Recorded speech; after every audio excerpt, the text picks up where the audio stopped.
गुप्ता जी, आप भी भारत सरकार में काफी लंबे समय तक रहे हैं और अब बाहर से भी देख रहे हैं सरकार के पॉलिसी को। आपको लगता है कि इस तरह के संकट को हम लोग, जैसा कि प्रधानमंत्री मोदी ने भी कहा, भी कोविड से हम लोग इसकी तुलना कर रहे हैं, क्या वाकई वैसे हालात होने जा रहे हैं?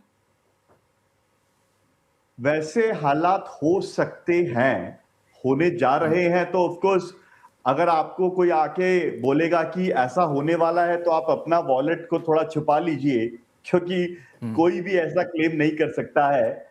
तो जो मेरा विचार है कि अगर अभी हम आगे देखें, कई इवेंट्स आने वाले हैं, जैसे किंग ऑफ फिनलैंड यूएस जाने वाले हैं, एक ट्रम्प और शी की मीटिंग का भी प्लान है अगले महीने। तो ये थोड़ा सा एस्केलेट होगा वॉर, पर एक पॉसिबिलिटी ये भी है कि थोड़ी सी चीजें सुधर जाए और अमेरिका निकल जाए इस वॉर से और बोले कि इजराइल इसको आगे बढ़ाएगा, और थोड़ा सा शायद ठहराव आ सकता है।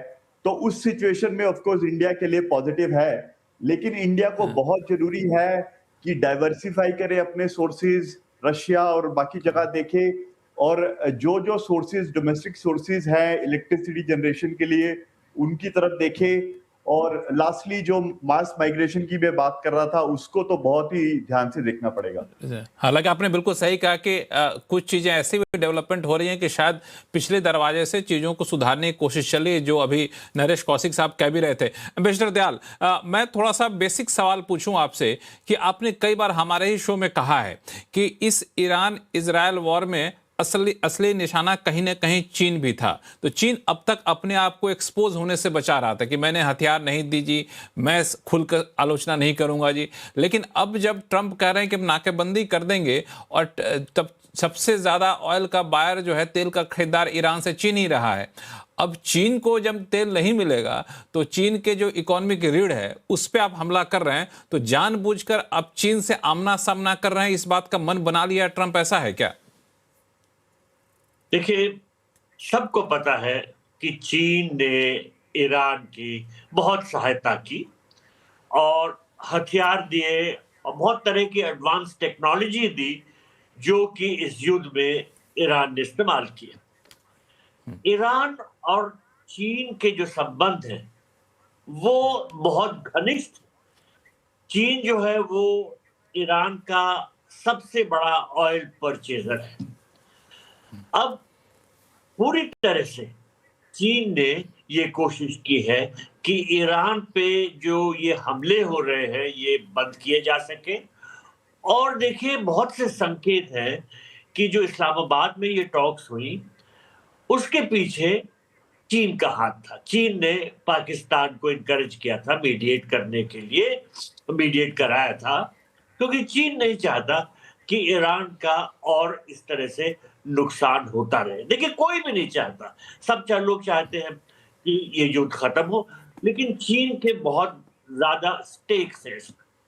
तो अब ये कहना कि क्या अब चीन और अमेरिका का डायरेक्ट टकराव हो जाएगा, ये जरा मुश्किल है, क्योंकि चाहे चीन जो है बहुत समझ के काम करता है, वो ये अवॉइड करना चाहेगा कि एक डायरेक्ट मिलिट्री कॉन्फ्रंटेशन हो जाए, और कोई ना कोई ऐसा रास्ता निकालेगा कि ये जो अमेरिका ने ब्लॉकेड करना शुरू किया है, ये उसको उतना ना इफेक्ट करे। देखिए, एक बहुत बड़ी शर्त जो ट्रंप साहब ने रखी है वो ये कि एक तो वो शिप्स जो है वो ईरानियन पोर्ट से ना आ रहे हो, और दूसरा ईरान को टोल ना दिया हो।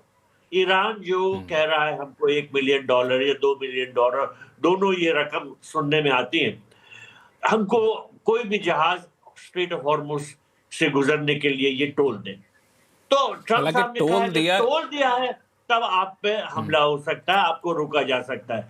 तो हो सकता है चीन को कुछ बैकडोर अरेंजमेंट हो कि उसने इस तरह का टोल ना दिया हो, और ये साबित कर सकता है कि ये हमारे जहाज जो है बिना टोल दिए जा रहे हैं। तो बड़ा टोल कोई जहाज, हाँ, टोल कोई जहाज टोल दे के आया है कि नहीं आया, ये तो एस्टेब्लिश करना बड़ा मुश्किल है। जो टोल दे, कोई ऐसा तो नहीं कि उस जहाज कोई ठप्पा लग जाए कि जहां आपने टोल दिया जाए, कोई से झंडा लग जाएगा कि आपने टोल दिया हुआ है। एक जो सबसे बड़ी शर्त है जो अमेरिका ने लगाया है वो है कि ईरान के पोर्ट की तरफ जाने वाले और ईरान के पोर्ट से आने वाले जहाज, उसको हम नहीं गुजरने देंगे। तो जब चाइना को तेल की जरूरत पड़ेगी, भारत भी पहली बार ईरान से तेल खरीदना शुरू कर दिया था, तो भारत को जब तेल की जरूरत पड़ेगी तो जो ईरान अब तक भारत और चीन को तेल दे रहा था वो तो हम ले नहीं पाएंगे, क्योंकि वहां पे उनके नाकेबंदी करके उनके शिप बैठे हुए अमेरिका के। इसको कैसे निपटेंगे धीरज कौल साहब? इंपॉर्टेंट पॉइंट आपने रेज किया है। मैं 5 बड़े बड़े मुद्दे बता देता हूं जो अब क्लियर हैं, जिसमें चाइना ईरान को हेल्प कर रहा है और आपको क्लैरिटी आ जाएगी। सबसे इंपॉर्टेंट मुद्दा मिसाइल और ये सब नहीं है, इकोनॉमिकल लाइफलाइन है चाइना ईरान की। इसमें बाय करना, सेल करना, मनी मूव करना, non dollar shipments to bypass, उसके अलावा diplomatic, opposing US strikes, blockage, इसके अलावा इंटेलिजेंस शेयरिंग जिसके अंदर navigation system, battlefield awareness, missile, drone tech, इसके अलावा स्पेयर पार्ट्स फॉर मिसाइल। और उसके बाद अगर आप जाइए तो हरमुज को कैसे हम अपने टैंकर्स के लिए खुला रखें। एक और जो बड़ी कंसर्निंग चीज है ईरान के ऑफिशियल उससे भी आई थी कि कहीं जगहों पे उन्हें क्लैरिटी नहीं है कि माइंस किधर है। और जो हमें समझ आ रहा है, जो पहले ये इंफॉर्मेशन थी कि वो स्मार्ट माइंस हैं जो कि सेंसर्स के साथ हैं। तो कहीं ना कहीं ये जो बड़े शिप्स हैं उनको मुझे लगता है डबल आश्वासन लेना पड़ेगा अब ये, कि क्योंकि $2-2 बिलियन की ये शिप्स होते हैं, कार्गो बहुत उनके ऊपर एक्सपेंसिव होता है, इंश्योरेंस बहुत बढ़ चुका है, तो प्राइवेट ओनर्स कभी रिस्क नहीं लेंगे ऐसे ऐसे एरिया में जाना। और अब अमेरिकन ब्लॉकेज जो आ रहा है, तो कहीं ना कहीं ये एक कंफ्लिक्ट बहुत ही गलत डायरेक्शन में जा रहा है, जहां पे अभी तक चाइना ओपनली नहीं कूदा है। लेकिन अगर कंफ्लिक्ट अराइज हुआ तो मुझे लगता है अगर चाइना बीच में उतरा तो चीजें बहुत एस्केलेट होंगी, जो कि वर्ल्ड इकोनॉमी के लिए बहुत खराब होगा और पूरी दुनिया के अंदर इतनी बड़ी इन्फ्लेशन आएगी। अमेरिकन तो आप देख ही रहे हैं इकोनॉमी, हम लोग 2 हफ्ता और शायद उसके बाद स्टैगफ्लेशन यहाँ पे क्लियरली दिखेगा। लो ग्रोथ और हाई इन्फ्लेशन तो उसी डायरेक्शन में जा रहा है और उसके बाद शायद रिसेशन का खतरा है। धीरज कौल साहब, इसमें कहीं ट्रंप की ये रणनीति तो नहीं है कि हम जब वहां से जहाज नहीं गुजरने देंगे ईरान से, तेल वाले जहाज, तो अपने आप परेशान होकर के चाइना जैसे देश सीधा ईरान को कहेंगे कि भाई अब युद्ध रुक दो, अब बड़ा नुकसान हो रहा है, तुम्हें तो जो हो रहा अब हमें भी नुकसान होने लगा। तो चाइना, भारत जैसे दुनिया के बाकी देशों से दबाव ईरान पर डलवाया जाए, दबाव बढ़ाया जाए, इस वजह से ऐसा कदम अमेरिका उठा रहा है, ये तो नहीं वजह है? एब्सोल्युटली, आपने बिल्कुल सही पॉइंट आउट किया, क्योंकि बूट्स ऑन द ग्राउंड की जरूरत है, वो होगा नहीं, यहाँ सपोर्ट बिल्कुल नहीं है। दूसरा, जो सिविलियन एरिया को टारगेट करना है, यहाँ पे बहुत बड़ा बैकलैश आ रहा है। वो जो बच्चों की तस्वीरें वहां की रिजीम ने प्लेन में रखी, आप विश्वास नहीं करेंगे, मेरे को कुछ नहीं तो 2000 ट्वीट्स आ चुके हैं उसी इमेजेस के, कि लोगों के साथ देखिए, अमेरिकन लोग बहुत भावुक लोग होते हैं, डेमोक्रेसी में बिलीव करते हैं, वैल्यू। अब जो भी नरेशन इंटरनेशनली पोर्ट्रेट हो, हमारे टैक्स पेयर के पैसे जाकर कैसे एक बच्चे का स्कूल गिराया जा सकता है, और कोई भी इस इंफॉर्मेशन को बाय नहीं करेगा कि इंटेलिजेंस नहीं थी कि वहां बच्चों का स्कूल था।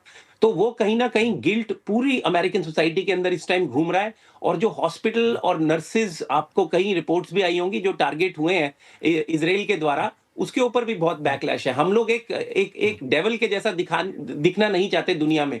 तो कहीं ना कहीं मुझे जो दिख रहा है वो ये है कि सबसे सॉफ्ट एरिया जो उन्होंने पिक किया है, इकोनॉमिकल ब्लॉकेज, जो कि ईरान से आती हुई एनर्जी को चोक करें, और ईरान के अंदर जो मिलियंस ऑफ डॉलर हर दिन आ रहे हैं, जो अभी आपके प्रवक्ता ने बताया, वो सही बताया कि प्राइस भी इस टाइम डबल मिल रही है। चाइना तो आप विश्वास करिए $10 प्रति बैरल डिस्काउंट में ले रहा था ईरान से, 15% डिस्काउंट, जब $60 का बैरल था।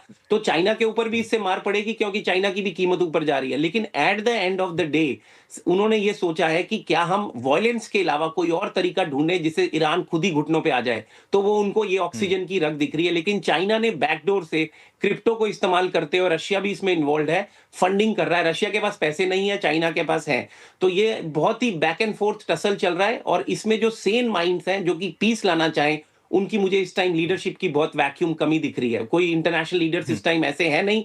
पाकिस्तान तो डेफिनेटली था ही नहीं, उसके पास पोजीशन ऑफ पावर है नहीं। पाकिस्तान तो पता नहीं आप लोगों ने पाकिस्तान को बुलाया क्यों, पाकिस्तान को यूएस ने मीडिएट करने के लिए रखा क्यों, मुझे समझ में नहीं आया।